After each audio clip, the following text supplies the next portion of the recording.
고린도후서의 마지막 부분들은 교회 안에 가만히 들어온 거짓 사도들, 거짓 교사들에 대하여 바울이 경고하고 그들을 조심하라고 일러주는 말씀입니다. 그 말씀에 계속해서 이어서 말씀을 보겠습니다. 제가 산을 참 좋아했습니다. 그리고 지금도 좋아합니다.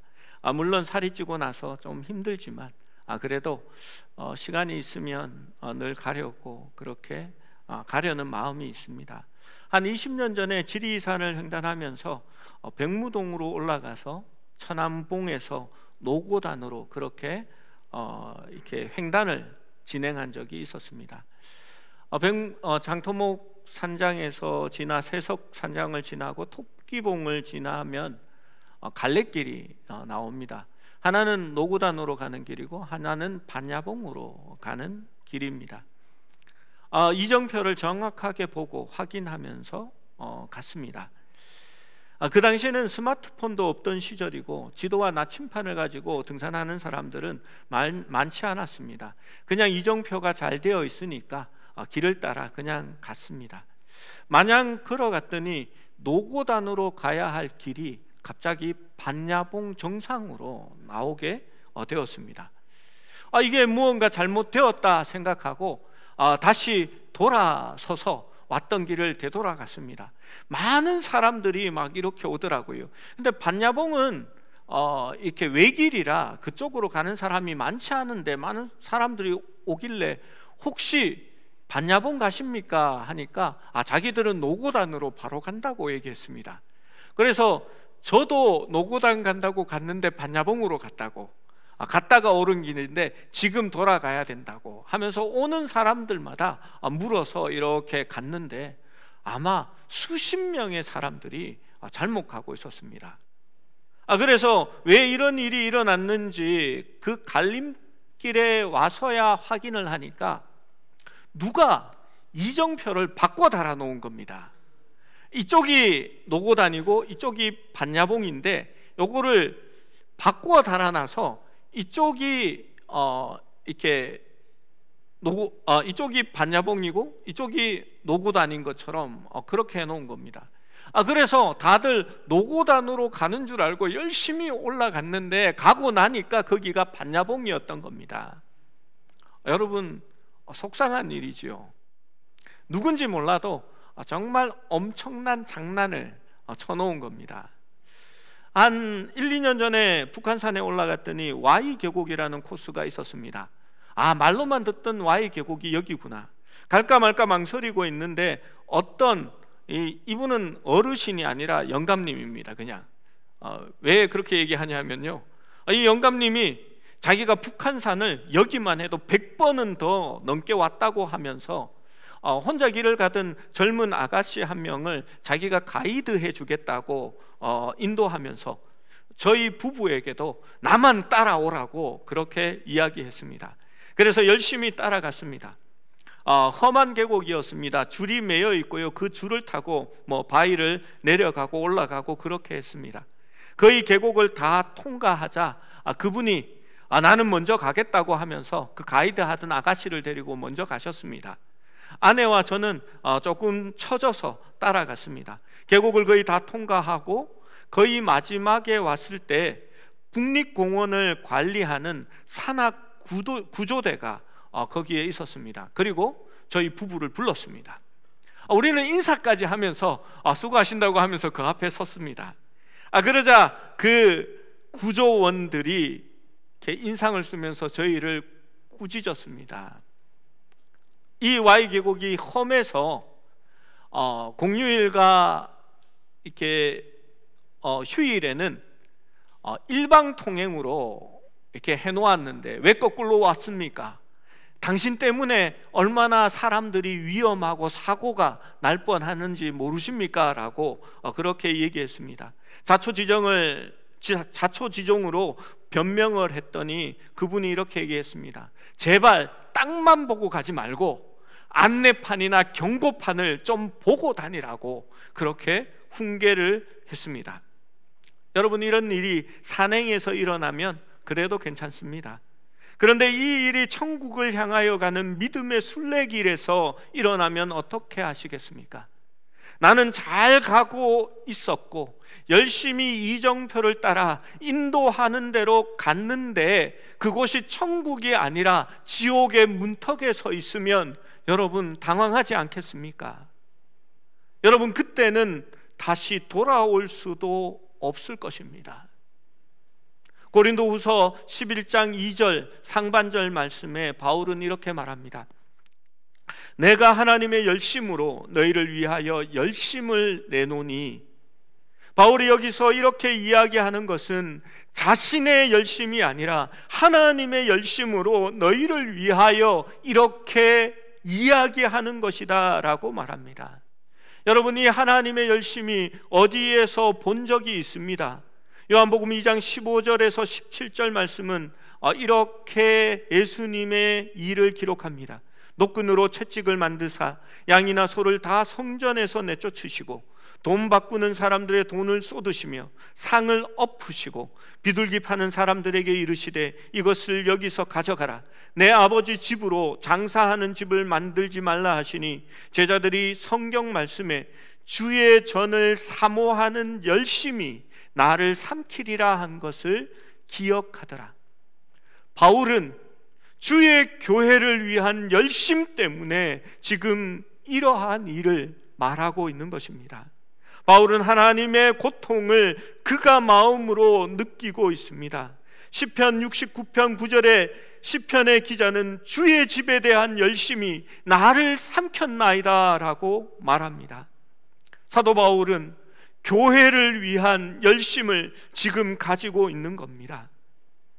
하나님의 교회에 거짓 선생들이 복음과 교회를 왜곡시키고 오염시키고 부패시키고 있다라고 바울이 말하고 있는 것입니다. 11장 2절 하반절 말씀에 내가 너희를 정결한 처녀로 한 남편인 그리스도께 드리기로 중매함이로다 라고 바울은 말합니다. 바울은 약혼한 여자가 결혼까지 정결한 신부로서 그 남편에게 갈 수 있도록 하는 그 아버지의 역할의 비유로 말하고 있는 것입니다. 유대인들은 결혼하기 전에 먼저 약혼합니다. 이 결혼의 나이가 그렇게 많지 않습니다. 예수님의 어머니 마리아와 요셉이 약혼할 때에 우리는 지금 생각으로 한 35쯤 된 처녀가 이렇게 약혼했다 이렇게 생각할지도 모르겠습니다. 그런데 그건 요즘 얘기고 그 당시에는 매우 어린 소녀가 이제 아기를 낳을 만한 정도가 되면 약혼을 하는 겁니다. 보통 약혼의 기간은 1년 정도 됩니다. 약혼식을 올리면 신랑의 집으로 바로 가지 않고 1년 동안 아버지의 집에 여전히 남아있고 남편은 이제 신부를 데려갈 집을 준비하면서 그 지참금을 마련하는 기간이 되게 됩니다. 이러한 약혼의 기간에도 결혼에 대한 법적 도덕적 구속력을 가지게 되는 것입니다. 딸의 순결에 대한 책임은 아버지에게 있습니다. 만약 딸에게 부정한 일이나 딸이 임신을 하게 되면 파혼에 대해서는 이렇게 당연한 것이고 율법의 신명기의 말씀을 우리가 큐티로 보았죠. 거기에 보면 딸과 아버지를 진 밖에서 돌로 쳐서 죽여버립니다. 그래서 이스라엘 가운데서 이러한 일이 다시는 있지 아니하도록 본보기로 삼게 되는 것입니다. 요셉과 마리아가 결혼하기 이전에 약혼의 관계였지요. 이 마리아가 성령으로 잉태되어 예수님을 가지게 됩니다. 그러자 성경에 이렇게 기록합니다. 그의 남편 요셉은 의로운 사람이라 그를 드러내지 아니하고 가만히 끊고자 하여라고 말합니다. 무슨 말입니까? 이것을 공개적으로 드러내어서 재판으로 가지고 가면 마리아나 마리아의 아버지는 죽어 마땅한 겁니다. 그런데 요셉은 이것을 가만히 숨기고 드러내지 아니하고 끊고자 했다고 하는 것입니다. 여러분, 아버지의 책임은 그 딸에게, 약혼한 딸에게 다른 남자들이 그녀의 삶에 침입하는 것을 막고 그녀를 순결하게 지켜서 약혼한 남편에게 순결한 신부로 딸을 보내는 것입니다. 이러한 전통이 남아있어서 지금도 결혼식을 하면 아버지가 딸을 데리고 입장해서 신랑에게 그 손을 넘겨주는 것이 전통으로 남아있는 것입니다. 이제 그 전통은 사라졌지요. 딸 혼자 당당히 들어갑니다. 그리고 이제는 다 필요 없다, 우리 둘이 손잡고 입장한다, 이러한 모습이 되어가는 것 같습니다. 바울이 편지를 쓰게 된 것은 바로 자신이 신부의 아버지로서 순결한 교회를 그리스도에게 드려야 할 책임이 있기 때문입니다. 그런데 비극적으로 그리스도의 신부에게 하나님의 혼인잔치가 이르기 전에 거짓 사도들이 와서 그 순결함을 잃어버리게 하고 있다라고 바울이 말하는 것입니다. 바울이 이 편지를 쓰게 된 것은 바로 그 유혹 때문이었습니다. 그는 그들이 진리와 하나님과 그리스도와 복음의 진리에서 떠나 미혹을 받는 것을 염려합니다. 11절 3절의 말씀을 함께 읽어봅니다. 시작. 뱀이 그 관계로 하와를 미혹한 것 같이 너희 마음이 그리스도를 향하는 진실함과 깨끗함에서 떠나 부패할까 두려워함이로다. 그리스도를 향한 진실함과 깨끗함을 떠나서 그 미혹과 유혹으로 부패할까 두려워하고 있다라고 바울은 말하는 것입니다. 영적 순결함은 그리스도를 향한 진실함과 깨끗함이라고 얘기했고, 뱀은 그 관계로 하와를 미혹했고 그렇게 너희를 미혹하여 부패하게 한다라고 말합니다. 여러분, 뱀의 관계가 무엇입니까? 창세기 3장 1절에 뱀은 여호와 하나님이 지으신 들짐승 중에 가장 강교하니라. 뱀이 여자에게 물어 이르되 하나님이 참으로 너희에게 동산 모든 나무의 열매를 먹지 말라 하시더냐. 뱀이 와서 묻습니다. 사탄은 강교한 뱀 안에 가장하고 숨어서 자신을 감추고 하와에게 접근했습니다. 자신의 속내를 감추고 자신은 잘 모르는 것처럼 능청을 떨면서 하와에게 얘기합니다. 하와가 들었던 것은 모든 동산의 나무의 열매는 다 먹되 오직 한 나무, 그 나무의 열매는 먹지 말라라는 것이었습니다. 그런데 사탄이 어떻게 묻습니까? 자기는 잘 모르는 것처럼 능청을 떨면서 모든 나무의 실과를 먹지 말라고 했느냐라고 물었습니다. 그러면 하와의 머릿속에는 무엇이 생각되겠습니까? 먹지 말라고 한 그 한 나무에만 집중하게 되는 것입니다. 하와는 정확하게 거기에 걸려듭니다. 하와는 그 대답 속에 불만을 가지고 이야기합니다. 3절 말씀에 보면 동산 중앙에 있는 나무의 열매는 하나님의 말씀에 너희는 먹지도 말고 만지지도 말라 너희가 죽을까 하노라 하셨느니라, 그렇게 얘기합니다.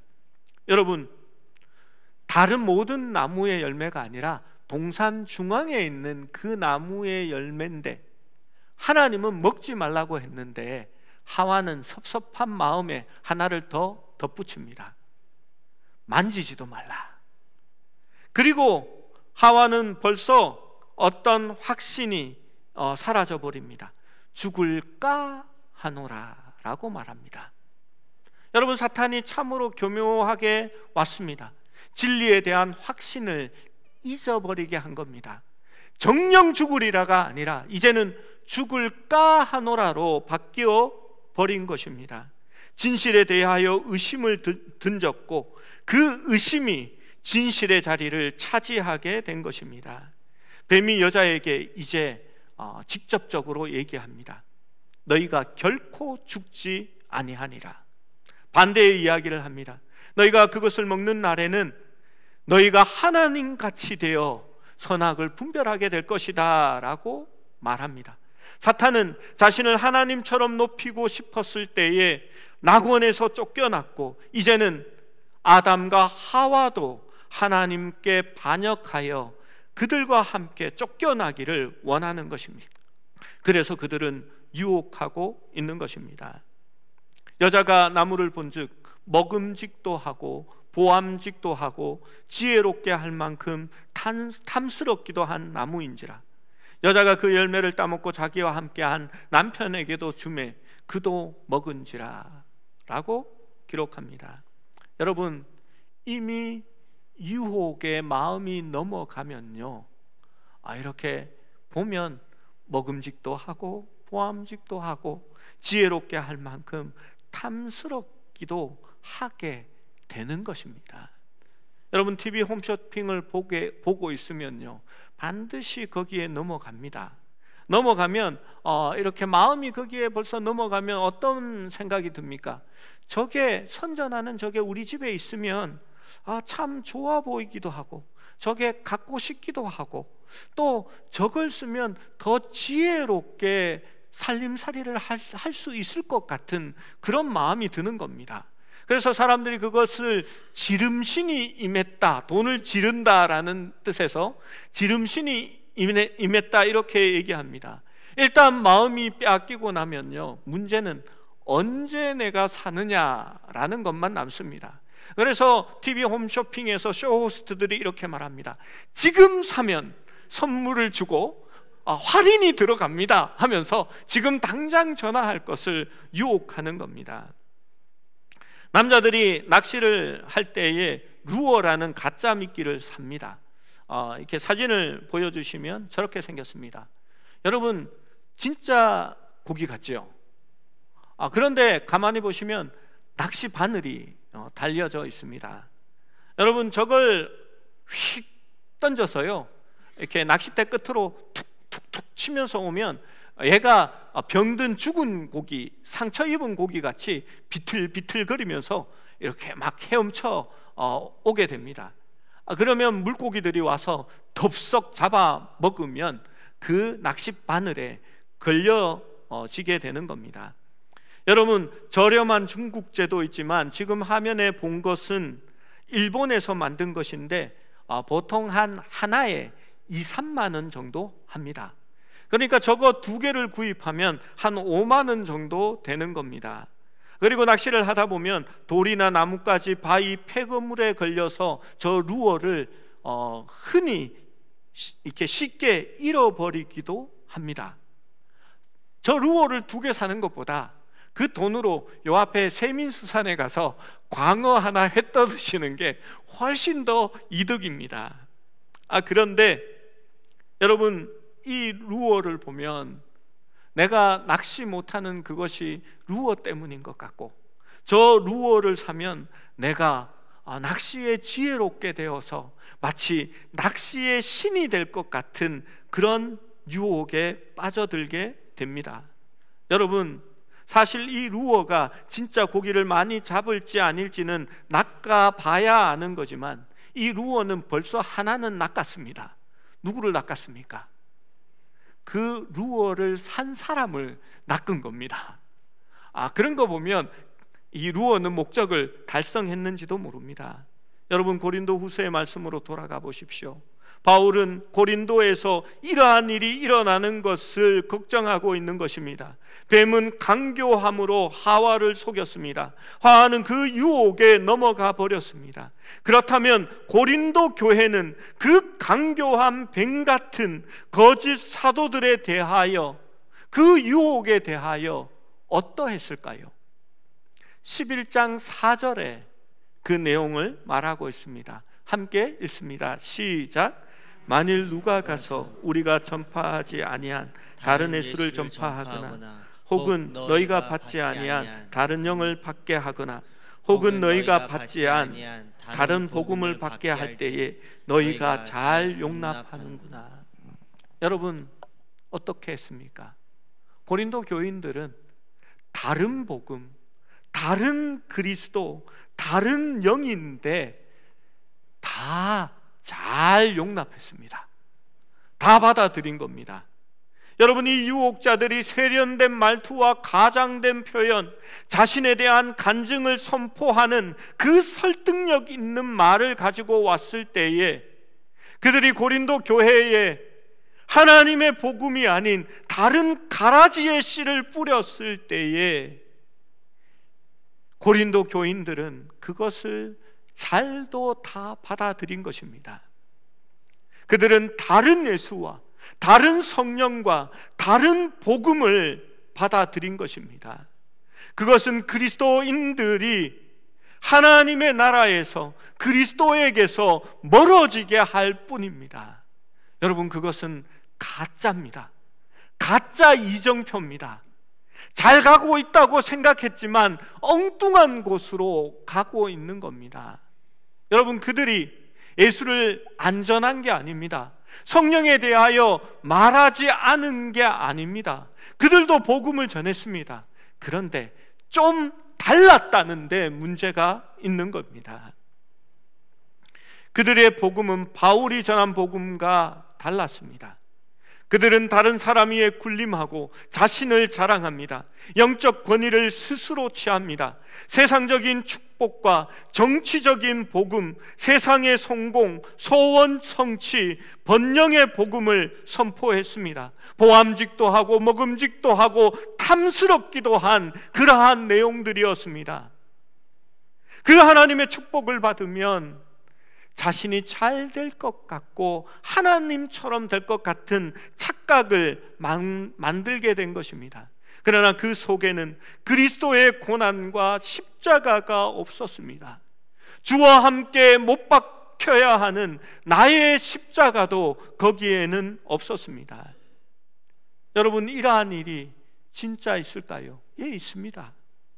우리가 어제 본 큐티 본문이 베드로의 설교였습니다. 여러분, 이 설교를 보면서 많은 사람들이 그렇게 그 말씀을 받습니다. 사람들은 성령을 받으니까 무식한 베드로가 지혜를 얻어서 이렇게 명설교를 했다라고 말합니다. 성령 받으면 다 똑똑해지고 지혜롭고 지식을 갖게 된다라고 말합니다. 그래서 이렇게 적용합니다. 공부 못하는 우리 아들이 성령을 받으면 공부를 잘하게 된다라고 성령 받으라고 그렇게 적용하지 않습니까? 그게 흔히 우리가 들어온 이야기입니다. 어떤 분은 저에게 이렇게 충고합니다. 목사님, 교회가 빨리 부흥하지 않는 것은 목사님이 성령을 받아야 하기 때문이라고 그렇게 얘기합니다.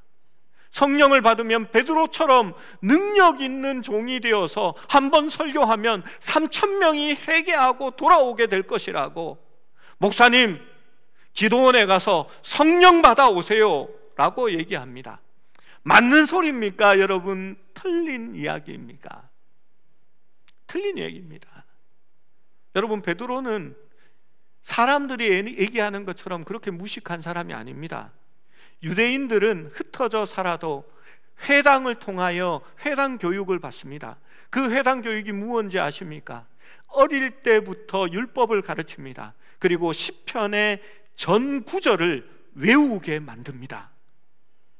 여러분, 저보다도 훨씬 나은 사람들입니다. 저는 시편 속에 한 5편을 외우고 있을까요? 여러분, 베드로가 갈릴리에는 회당이 있었고 그 갈릴리에서 살았다면 기본적으로 그러한 소양을 갖추고 있었다라는 겁니다. 베드로가 무식하다라고 말한 사도행전의 구절이 있습니다. 왜 무식하다고 했습니까? 비해서 무식했다는 겁니다. 그들은 제사장도 아니요, 바리새인도 아니요, 서기관도 아니고 사두개인들도 아니었지만 어떻게 이렇게 유식한 이야기를 했느냐라고 말하고 있는 것입니다. 베드로는 주님과 부활하신 주님과 40일 동안 거하면서 구약의 언약이 어떻게 기록되었고 그것이 무엇을 의미하는지, 예수님에 대하여 무엇을 말하고 있는지를 분명히 들었고 배웠습니다. 누가복음 24장 25절 27절에는 엠마오로 가는 제자들에게 예수님께서 하신 말씀이 있습니다. 이르시되 미련하고 선지자들이 말한 모든 것을 마음에 더디 믿는 자들이여, 너희가 그리스도가 이런 고난을 받고 자기의 영광에 들어가야 할 것이 아니냐 하시고, 27절을 가만히 보십시오. 이에 모세와 모든 선지자의 글로 시작하여 모든 성경에 쓴 바 자기에 관한 것을 자세히 설명하시더라. 베드로는 이 놀라운 상황이 요엘서 2장 28절에서 32절에 애언의 성취라라고 설교하고 있습니다. 여러분, 그것을 어떻게 알았을까요? 갑자기 성령 받아서요? 물론 성령께서 지금 이야기하게 하시는 거지만 그것은 베드로가 예수님과 함께한 그 40일 동안에 그 예언의 말씀을 선지자의 글로 시작하여 성경에 쓴 바 예수 그리스도에 관한 것을 자세히 설명을 들었기 때문입니다. 사도행전 2장 17절에서 18절은 이렇게 말합니다. 하나님이 말씀하시기를 말세에 내가 내 영을 모든 육체에 부어주리니 너희의 자녀들은 예언할 것이요 너희의 젊은이들은 환상을 보며 너희의 늙은이들은 꿈을 꾸리라. 그때 내가 내 영을 남종과 여종에게 부어주리니 그들이 예언할 것이요 라고 말합니다. 여러분, 여기에 초점을 어디에 두어야 하는지 성도들이 착각합니다. 사람들은 성령이 임하면 환상과 예언과 꿈을 꾸게 된다라고 그 은사들에 집착을 합니다. 그리고 흔히 이렇게 말합니다. 어제 내가 꿈을 꾸었는데 네가 교통사고를 당하더라. 아, 불길하다, 찜찜하다. 내가 성령의 은사를 받아서 꿈을 자주 꾸는데 그러니까 그런 얘기를 하는 겁니다. 여러분, 꿈 같은 소리 하고 있는 겁니다. 여러분, 이게 무슨 말씀이냐 하면요, 유대인들의 기본 상식은 성령은 선택된 소수의 사람들, 즉 구약 성경을 보면 모세와 다윗과 엘리야와 같은 사람들에게 주어져 하나님의 일을 하게 한다라고 생각했습니다. 그런데 지금 오순절 그날에 동일한 성령의 임재가 유대인 남녀 120명에게 한꺼번에 내려지게 된 것입니다. 이때까지 역사를 통하여 이러한 일이 없었습니다. 모든 육체에 성령이 부어지고 여기에 나열된 자녀들, 젊은이들, 늙은이들, 남종과 여종이 성령을 받아 하나님의 말씀을 깨닫고 그것을 예언할 것이다 라고 말한 것입니다. 여러분, 예수님은 구원의 위대한 사역을 마치셨고 새로운 하나님 나라의 도래를 이제 말씀하시는 겁니다.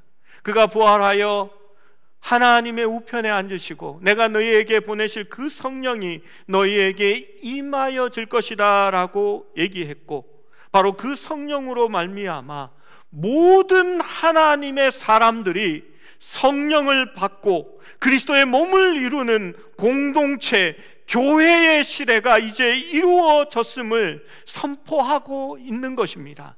그것이 바로 요엘이 얘기한 그 시대가 도래하였다라고 바울이 설명하고 있는 것입니다. 여러분, 저는 이것을 잘못 이해하고 가르치는 사람들이 다른 영을 이야기하고 있다라고 생각합니다. 여러분, 그 성령과 이 성령이 어떻게 같습니까? 다른 성령을 보고 있는 것입니다. 많은 사람들이 다른 예수를 말합니다. 여러분, 모리아산에서 하나님께서 이삭을 대신하여 번제로 드릴 수량을 준비하시고 그 일 이후에 아브라함에게 언약을 주시면서 그 서두에 여호와 이레하겠다라고 말씀하셨습니다. 여러분, 여호와 이레가 무슨 뜻입니까? 주님께서 친히 준비하시리라 라는 뜻입니다. 저는 이 구절을 성도들이 잘못 이해하는 것을 보면 가슴이 아픕니다. 한 이 구절만 한 1년마다 한 번씩 설교했으면 좋겠습니다. 그러면 성도들이 목사님 했던 설교 또 하고 요즘 설교 준비 안 하시는구나 할까봐 그냥 안 하고 있는 겁니다. 여러분, 사람들이요, 주님 내 길 예비하시네, 여호와 이래, 주님 내 쓸 것 예비하시네, 여호와 이래 박수를 치면서 가사도 바꿔가면서 부릅니다. 주님이 자신의 모든 것을 준비하시고 내가 쓸 것들을 미리 예비하신다라고 생각하면서 나의 유익을 위하여 그 본문을 가져온 것입니다. 여러분, 그게 무슨 말씀입니까? 모리아산은 지금의 예루살렘을 말하는 겁니다. 하나님께서 아브라함에게 이삭을 데리고 그 모리아산으로 가라고 말씀합니다. 번제로 바치라고 합니다. 여러분, 마땅히 죽어 마땅한 그 이삭을 대신하여 하나님이 수장을 준비해 주시고, 장차 내가 여기에 하나님의 어린 양, 너희의 죄를 위하여 속죄할 제물을 친히 준비하시겠다라고 아브라함에게 언약을 주신 것입니다. 여러분, 친히 준비하시리라라고 말씀하신 것은 바로 예수 그리스도입니다. 그런데 나의 죄를 위하여 속죄의 제물이 되실 예수님 대신에 우리는 나의 번영과 필요를 채워줄 예수님을 요구하고 있는 것입니다. 여러분, 그 예수님과 이 예수님이 같습니까? 다른 예수를 이야기하고 있는 것입니다. 구약과 신약의 말씀들이 무슨 의미인지 설교하고 설명하면 성도들 중에서 이렇게 말씀하는 분이 많습니다. 목사님, 이제서야 이해가 됐습니다. 옛날부터 그게 무언가 이상했어요. 제가 잘못 알고 있었네요 라고 하면서 말씀해 주시는 분들이 있습니다. 그러면 참 내가 열심히 설교하고 연구한 보람이 있구나, 기분이 좋습니다. 그런데 반면에 이렇게 고집하시는 분도 있습니다. 목사님, 제가 이전에 신앙생활했던 교회에서는 그렇게 가르치지 않았습니다. 저는 그때 이렇게 배웠어요. 목사님, 제발 이상한 얘기 하지 마세요.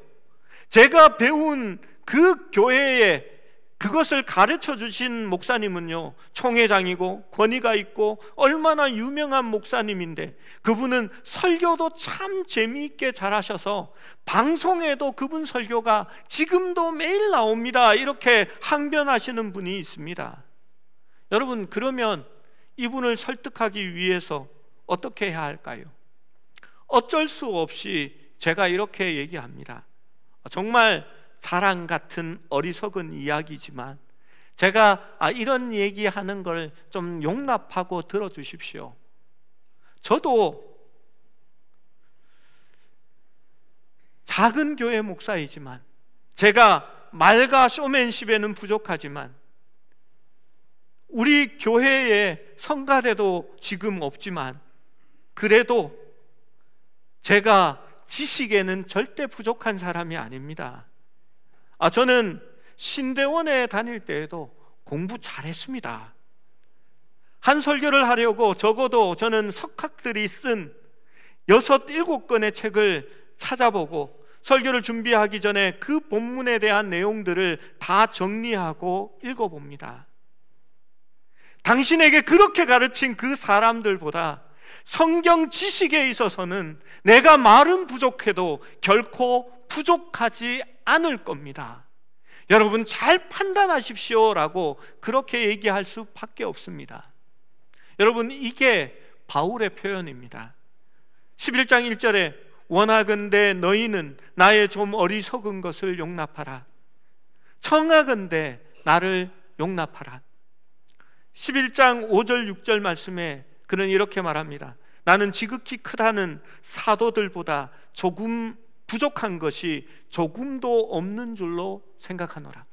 니네들이 말하는 그 거짓 사도, 잘못 가르친 그 선생들보다도 부족한 것이 나는 조금도 없다라고 생각한다 라고 말합니다.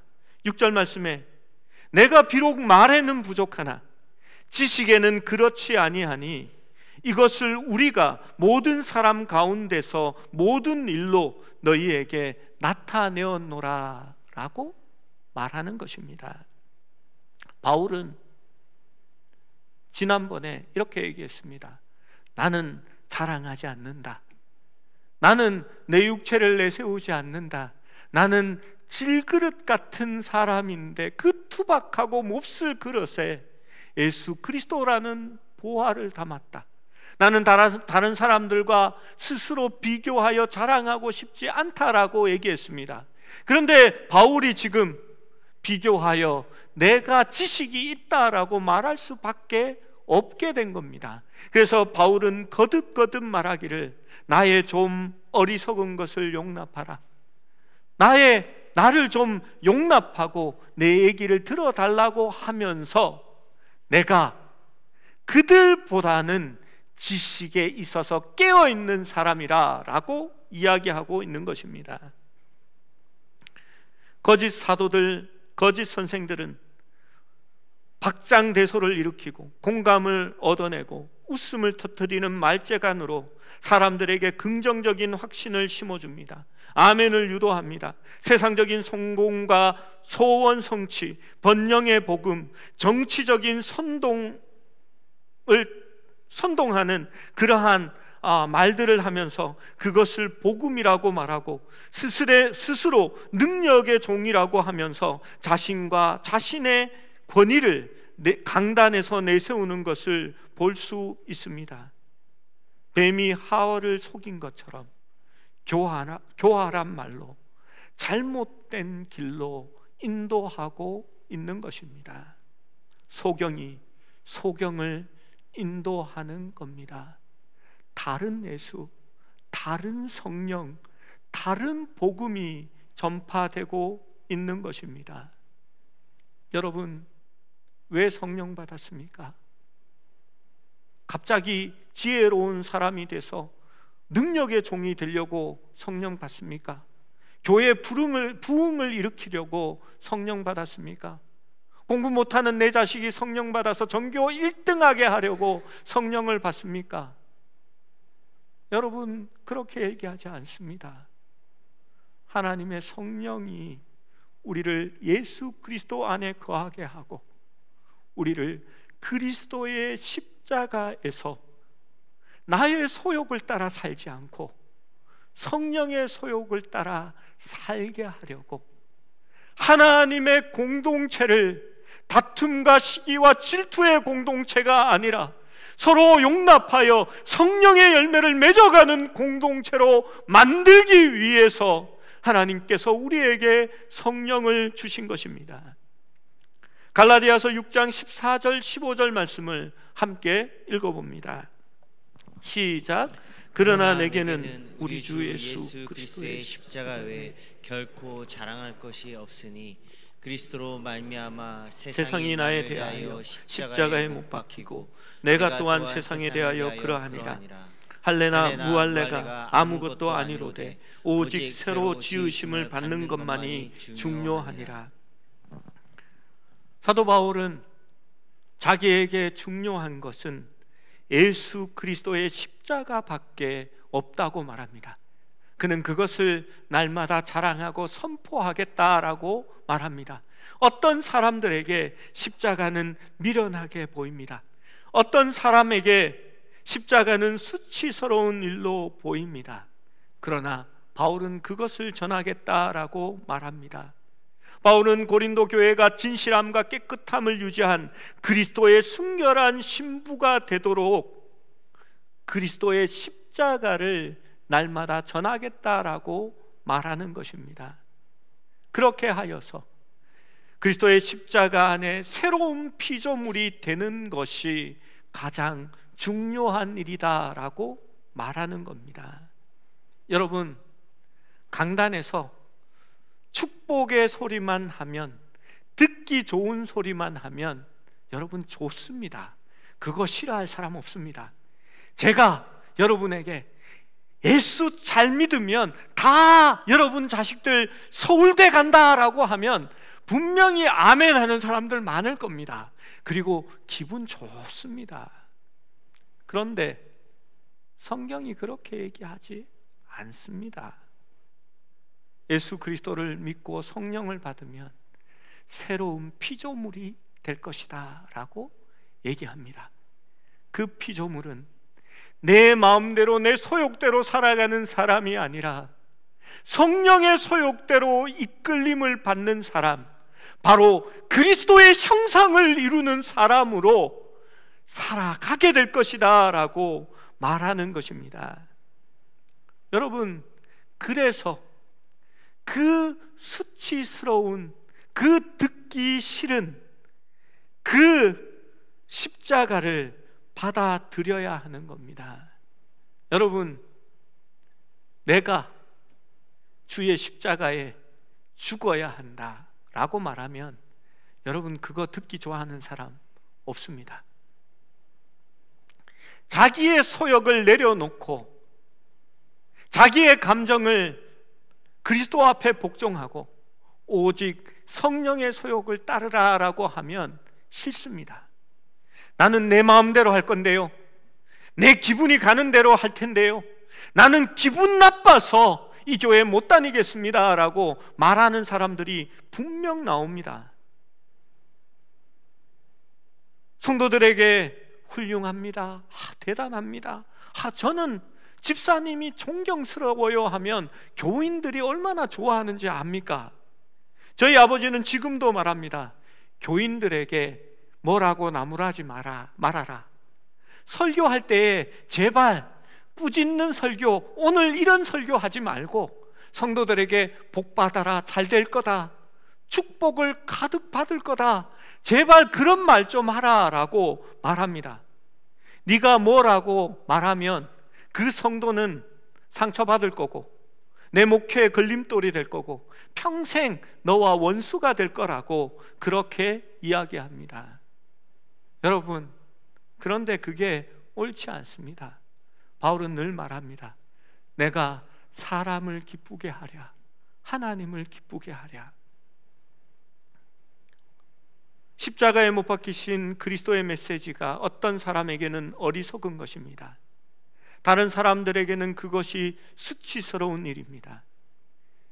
하나님의 나라와 교회, 복음을 위하여 자기를 십자가에 못 박으라는 충고는 듣기 좋은 소리가 아닙니다.